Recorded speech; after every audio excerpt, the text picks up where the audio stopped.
And while you do that, from the busy streets of New York, I will provide you with deeper insights on the developments through the course of the day in the US. And I will be here at the WION headquarters, getting you all the action from the universe of sport. All that you need to know about your favorite teams and players, right here. The show that keeps you ahead of the global curve. A conversation you'd want to be a part of. A place where news becomes an engaging exchange. We bring you stories that impact your present. This is World DNA. Join the conversation.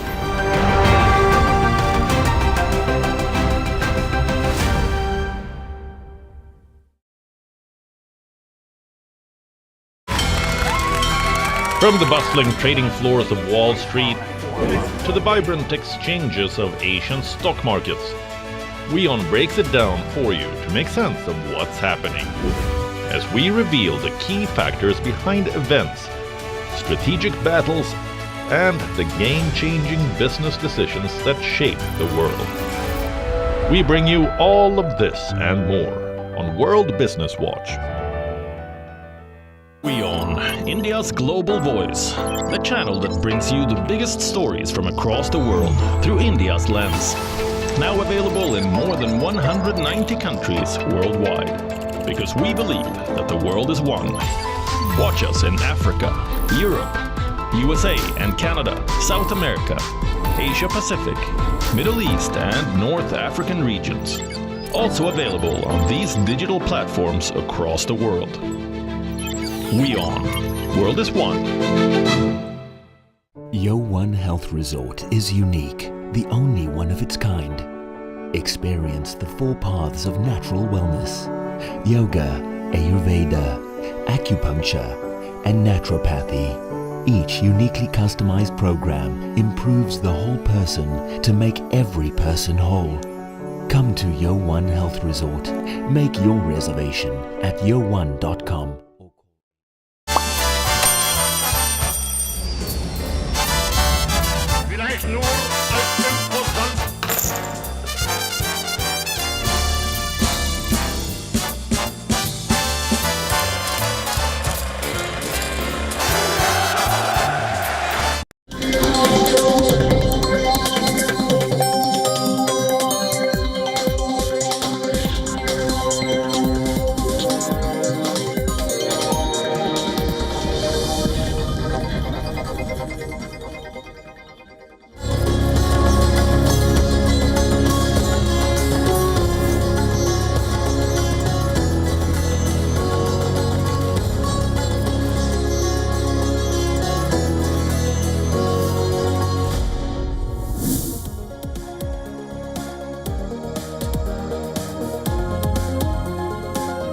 Hello and welcome to this edition of Race to Power on WION World is One. I'm Eric Njoka. We'll talk about Syria, we'll talk about Bangladesh, and we'll also talk about India in this program. As Syria decides on the shape and tenor of its government after the end of the Assad regime, an array of factors come into play, with multiple nations reaching out to rebel leader Mohammed Jolani. Transition of power in Syria was the focus at top diplomats from the United States, the Arab League and Turkey met in the Jordanian port city of Aqaba over the weekend. They talked of priorities of the new leadership in Syria should adopt, including inclusivity and minority rights. Rise of terror groups remains a big concern. The leaders assured support for a united, sovereign Syria. We do not want Syria to descend into chaos. We don't want for Syria but to move along a path that leads it towards the future, as I have said, a future that is prosperous for all Syrians. The mechanisms to achieve this future are clear. Mechanisms we all know, defined in Resolution 2254. Hayat Tahrir al-Sham, or HTS, Chief Abu Mohammed al-Jolani met with the United Nations envoy Geir Pedersen, who is on a visit to Damascus. Jolani discussed with Pedersen the changes that have occurred on the political scene and underscored the need to update a 2015 United Nations Security Council resolution to suit the new reality. After the US, the UK has confirmed establishing diplomatic contacts with the HTS. Britain's Foreign Secretary David Lammy acknowledged that the HTS remain a designated terrorist organization, but listed the need for a representative and inclusive government in Syria. The UK has announced $63 million of humanitarian aid for the most vulnerable Syrians. Qatar's embassy to Syria is to resume operations on Tuesday. The Gulf Emirate made the announcement as its diplomats visited the country and met with its transitional government. In a significant landmark, Turkey also reopened its embassy in Syria over the weekend.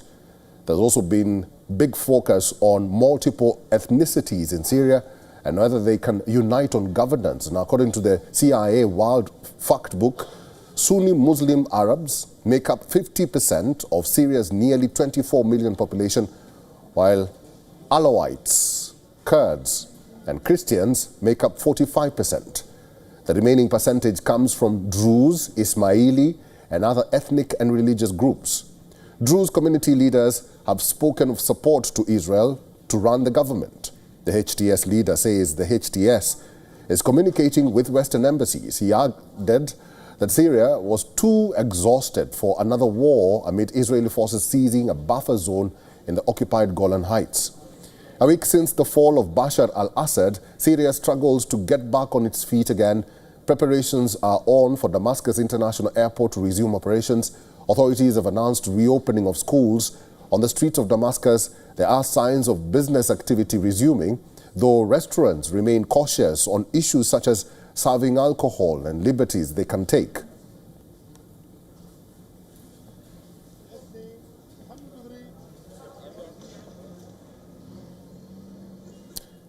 Nader Hashemi is an associate professor of Middle East and Islamic politics at Georgetown University. He is now joining us live from Washington, D.C. Mr. Hashemi, good to see you and thank you very much for your time. Let me begin by asking you, the transitional government in Syria is talking about peace, is talking about unity, but the other parts of Syria are sort of divided because we have other communities who are saying that they want to be integrated into Israel. Will this unity call work? Well, look, I think it's important to point out that Syria is just emerging from 54 years of one family rule that has been characterized by extreme brutality, the likes of which we have rarely seen on the planet, perhaps since Joseph Stalin. I'm talking about the level of repression and torture and trauma that the Assad regime has inflicted on the Syrian people. So that's important to keep in mind. We are at the beginning of a process where there is a political opening, and Syria has huge challenges going forward. You know, the good news is that these new rebel leaders, in terms of what they've been saying publicly, calling for unity, calling for a new vision, calling for inclusivity, calling for tolerance, those are all really good statements. But as anyone who's studied politics should know, politicians should be judged not by what they say, but what they do. And what these new rebel leaders choose to do remains to be seen. It's only been 1 week since Assad fled to Moscow. So there's a lot of question marks about what happens next. I think this is something that we're all watching for. Of course, there's lots of concerns as well because this rebel movement, HTS, headed by Abu Muhammad al-Jawlani, was formerly affiliated with Al-Qaeda. To their credit, they have claimed that they've broken ties, they've reformed themselves. But if anyone looks at how the HTS rebel movement governed the northern province of Idlib, it's not a pretty picture. And if that's going to be the model for the future of Syria, then there's going to be a lot of chaos moving forward. So we have to see how this all plays out. But I think we have to give Syrians time and space to figure it out. Mr. Hashemi, let me stick to your last point there about rebel groups, because we've seen what happened in Afghanistan. The Taliban, after it took power in Afghanistan, it has never been recognized as a government. Do you think that's the same fate for the HTS in Syria going forward? Because countries like the United States and countries like UK still consider HTS a terrorist organization. Yeah, that's a good comparison. I think the HTS, if you listen closely to what they've been doing, not just since they toppled the Assad regime, but really for the last several years, they've been trying to send a message to the West that they are a different organization. They're not a terrorist group. They've changed, they've reformed, and they desperately want recognition. I think that explains, in part, this more moderate tone that we've been hearing. Syria is different than Afghanistan in the following sense. It's much more geostrategically located in a more sensitive part of the world that matters for the West because of its proximity to Israel, because of its proximity in the Eastern Mediterranean and its location beside American allies in the Middle East, primarily Turkey and Saudi Arabia and Jordan. So in that sense, I don't think the West is going to be able to simply isolate the HTS rebel movement like they have the Taliban for those reasons. I also think that, the HTS is not as extreme ideologically as the Taliban. So I think the parallels there also break down when one tries to make these comparisons. All right, we'll have to leave it there. Been talking to Mr. Nader Hashimi. Mr. Nader, thank you very much for your time and for talking to WION World is One today. Thanks for the invite. Bangladesh's interim leader, Mohamed Yunus, has announced a time frame for general elections in the country in a televised speech on the 54th Victory Day of the 1971 Liberation War. Yunus said that general elections in the country could be held by the end of 2025 or the first half of 2026. The development comes amid the mounting pressure on Yunus-led interim government in Dhaka to set a date for the elections following the ouster of former Prime Minister Sheikh Hasina. Previously, Yunus had emphasized that reforms were needed before setting a poll date and that it depended on which political parties would agree to it. If we add the expected reforms in terms of electoral process with this, based on national unity and the recommendations made by the Electoral Reform Commission, then it might take at least 6 more months. Largely, it can be said that the time for the election can be fixed from the end of 2025 to the first half of 2026. Ousted Prime Minister Sheikh Hasina has once again attacked the interim government led by Yunus, calling it an undemocratic group. In a statement issued on the eve Victory Day, Hasina called Yunus a fascist and alleged that the main aim of the dispensation led by Yunus was to suppress the spirit of the liberation war and the pro-liberation forces. She also went on to say that every step that Yunus-led interim government is taking is proof of lack of sensitivity towards its people. Earlier, big cracks were visible between Yunus's interim government and the party of Begum Khalida Zia, the Bangladesh Nationalist Party. Party leaders had hit out at student leaders and Mohamed Yunus for giving no time frame for elections and return to a democratic process. Yunus has spoken repeatedly of the need to implement electoral reforms before elections can be called. Both India and Bangladesh are commemorating the 1971 War Victory Day. 8 Indian war veterans and 2 serving officers of Indian Armed Forces arrived in Dhaka as part of the commemorations, while 8 members of Mukti Bahini and 2 serving officers of Bangladesh Armed Forces also arrived in Kolkata to participate in the Vijay Diwa celebrations.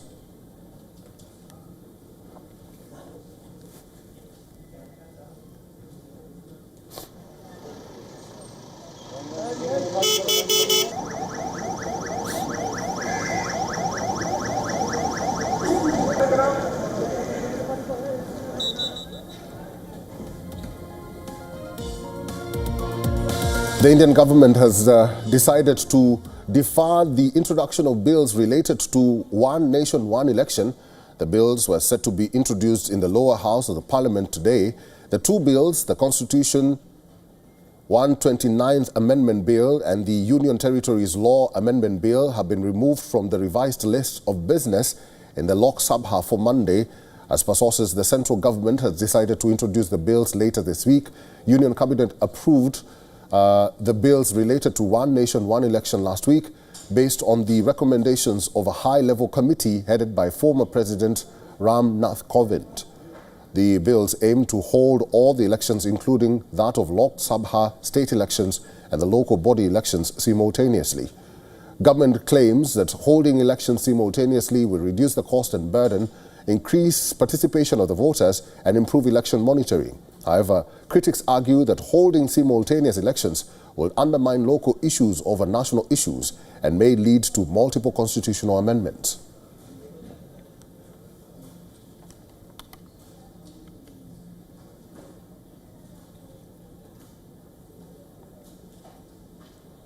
Now, in a show of support for the people of embattled Palestine, Congress General Secretary and Member of Parliament Priyanka Gandhi carried a bag with Palestine written on it to Parliament.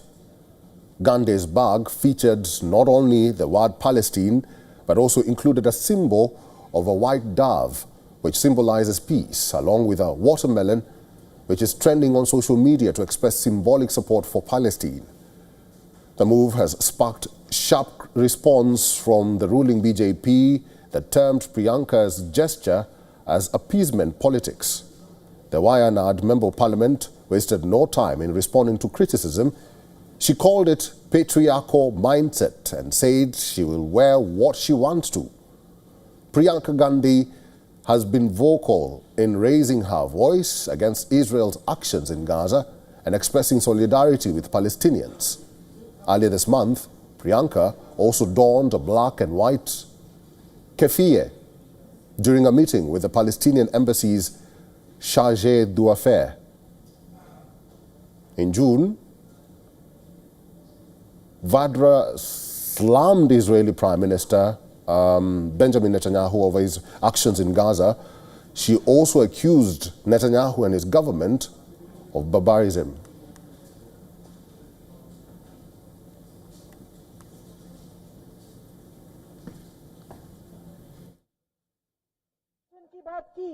सरकारी कर्मचारियों के लिए तो ये पीछे हट गए, कहने लगे कि नहीं अर्थव्यवस्था में पैसे नहीं है।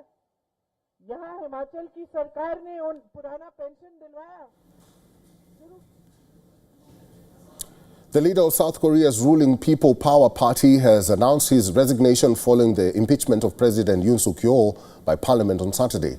The announcement comes as the Constitutional Court reviews the Parliament's vote and determines the fate of the president. Now, apologizing to those affected by the emergency martial law incident, Han Dong-hoon said his position became untenable after his dramatic decision to support Yoon Suk-yeol's impeachment. 국민의힘 당 대표직을 내려놓습니다. I am resigning from my position as the leader of the People's Power Party. The resignation of the Supreme Council members has destroyed the Supreme Council, making it impossible for me to carry out my normal duties as the leader of the party. I sincerely apologize to all the people who are suffering from this emergency situation. 모든 국민들께 진심으로 South Korea's Constitutional Court has kicked off proceedings over the impeachment of President Yoon Suk-yeol, who has been suspended from office over his failed bid to impose martial law. South Korea's Constitutional Court has said that it has set December 27th as the date of the pre-trial preparatory hearing for South Korean President Yoon Suk-yeol's impeachment trial. The Constitutional Court has around 6 months to decide whether to uphold the impeachment of the president. On Saturday, lawmakers voted 204 against 85 in favor of the impeachment. The first pre-trial preparatory hearing will take place on December 27, Friday at 2 p.m. In this hearing, the court will obtain an investigation report from the prosecutor's office and police. Chief Justice for the case has been decided. The identity of the Chief Justice will remain a secret. The process of notifying the defendant that the case has been filed and the request for response is still in progress. If the president is removed, fresh elections will have to be held within 2 months. Prime Minister Han Duck-soo is currently serving as interim leader. Meanwhile, the opposition leader Lee Jae-myung has urged the Constitutional Court to swiftly formalize Yoon's impeachment, citing the need to ease the suffering of the people, even as protests and counter-protests continue in the capital. South Korean President Yoon Suk-yeol is facing mounting pressure as a joint investigation unit has summoned him for questioning over his failed attempt to impose martial law. The unit, comprising the police, the Corruption Investigation Office or high-ranking officials, and the Defense Ministry's investigation unit, plans to question Yoon on Wednesday on charges of insurrection and abuse of power. China has vowed to push for healthy and stable ties with South Korea after Seoul's Constitutional Court launched proceedings against impeached President Seoul. Beijing's Foreign Ministry spokesperson says that China's policy towards South Korea is consistent and maintains stability.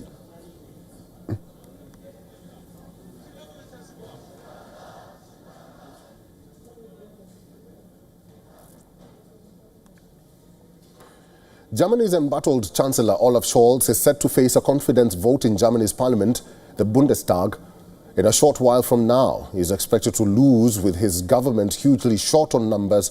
It's the first procedural and formal step towards elections following his government's collapse. Scholz delivered a nearly half-hour-long address to lawmakers in the lower house a short while back. A debate is presently underway. It will be followed by the roll call vote. A majority of the country's 733 lawmakers are expected to withdraw their confidence in him. The results are expected to be known today itself. Losing the vote is a procedural and necessary step that will pave the way for official announcement of early elections. Scholz is now expected to request President Frank-Walter Steinmeier to dissolve the Bundestag. Steinmeier has indicated that he will go along with Scholz's timetable. The process had started in early November when Scholz fired his finance minister, leading to collapse of his coalition government. It will likely culminate in a snap election scheduled for the 23rd of February next year. The latest Bloomberg polling average says that the conservative CDU-CSU alliance under Friedrich Merz leads at around 31%. The far-right AfD is second with about 18%, and Scholz's Social Democratic Party stands third at 17%.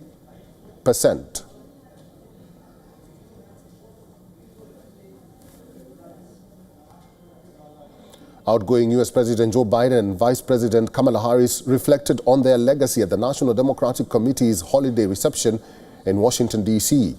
Biden and Harris thanked the Democratic donors who raised record funds in the last month presidential elections and also urged them not to lose hope and to remain politically engaged. We all get knocked down.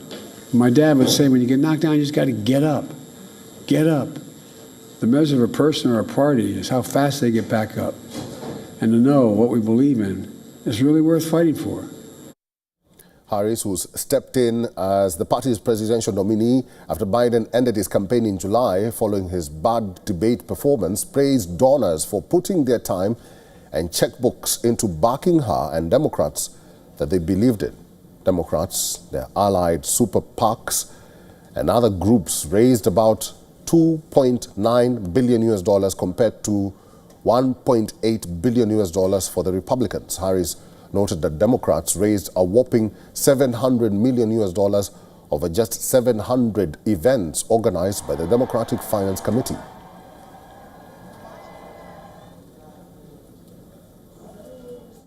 You rallied.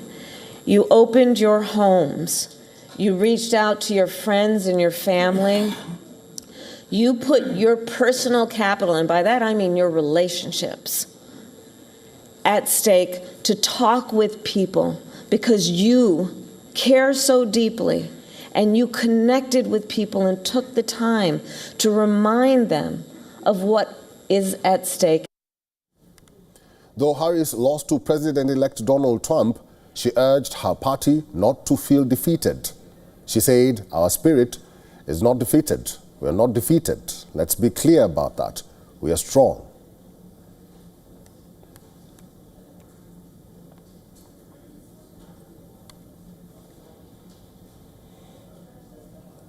Let's now take a look at what else is making headlines in the world of elections and politics. French politician Marine Le Pen met French Prime Minister François Bayrou at his residence in Paris. Le Pen said she had been heard by Bayrou in the meeting, which comes 2 days after President Emmanuel Macron named him as the new Prime Minister of France. Le Pen said that she raised the electoral system reform with the new Prime Minister during the talks. Le Pen and Jordan Bardella, representing the far-right National Party, were the first to be welcomed to Matignon, the Prime Minister's residence. 73-year-old Bayrou's appointment comes after a historic parliamentary vote ousted the previous government last week. He is a crucial partner in Macron's centrist alliance and has been a well-known figure in French politics for decades. Meanwhile, Croatian President Zoran Milanovic said that his election rally that Croatian soldiers will not go to Ukraine. Milanovic, who will run for his second term at the elections on December 29th, added that the policy of Croatian Prime Minister of blindly following Brussels politics is not good for the country.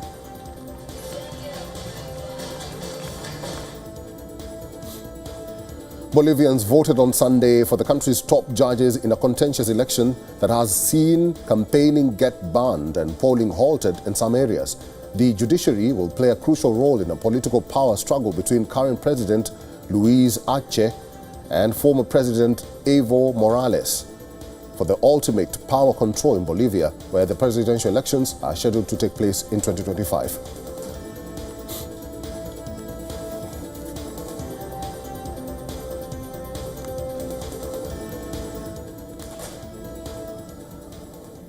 And that's it on this edition of Race to Power on WION World is One. Thank you for watching.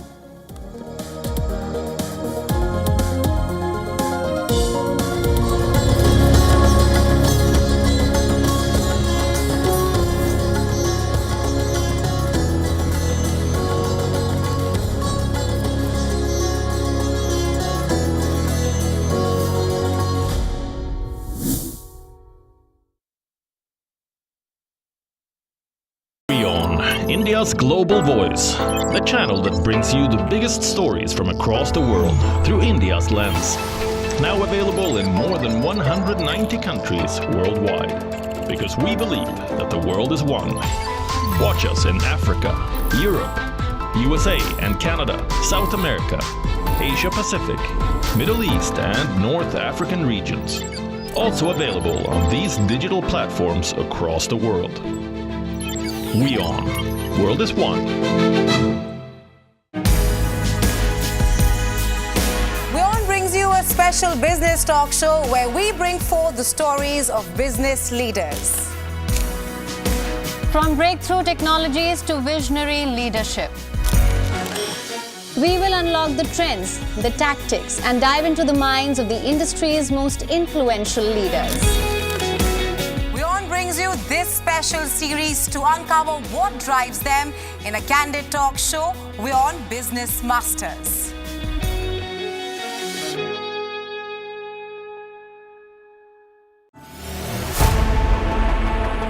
Know more, understand better, think ahead.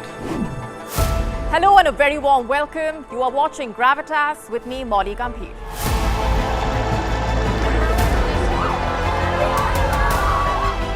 Get the facts, not the bombast.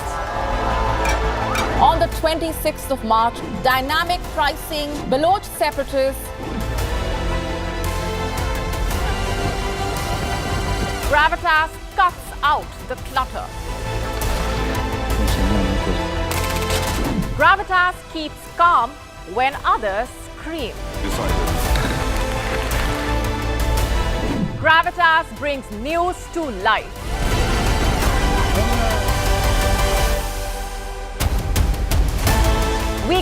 9 p.m. IST, 3:30 p.m. GMT.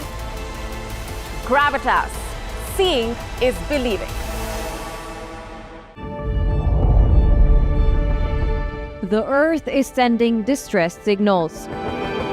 Wildfires, droughts, and melting glaciers. Can we reverse the damage? Explore the harrowing effects of climate change. It's a wake-up call. Global emergency. Climate Tracker on WION World is One.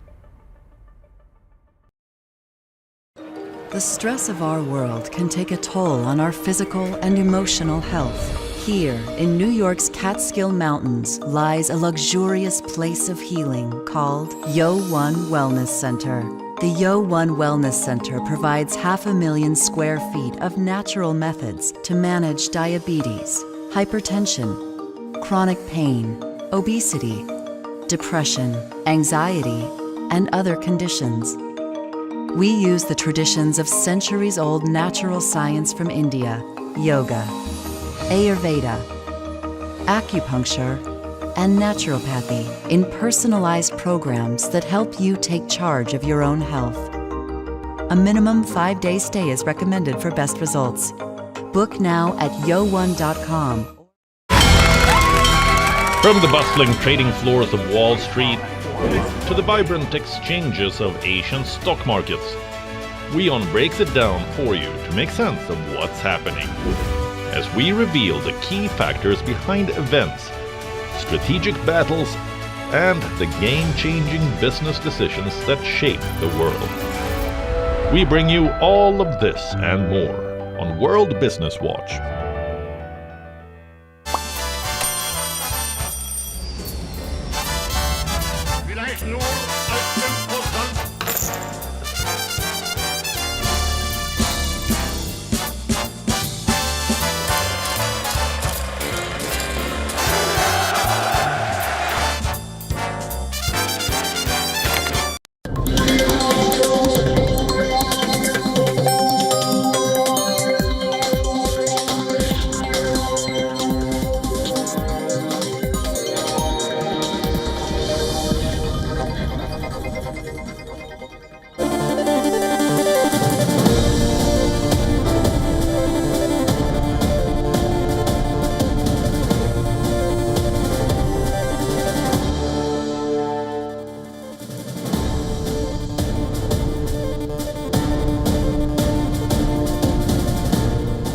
Welcome back. You're watching WION World is One. Thank you very much for staying with us. Time now for Fine Print. I'm Eric Njoka. The headlines.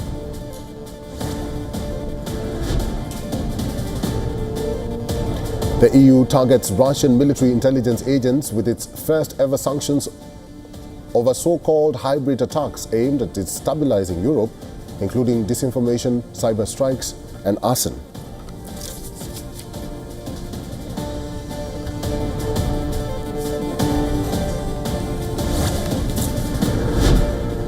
Panic as sirens sound across central Israel, including Tel Aviv, after a missile was fired from Yemen and was shot down before it crossed into Israel.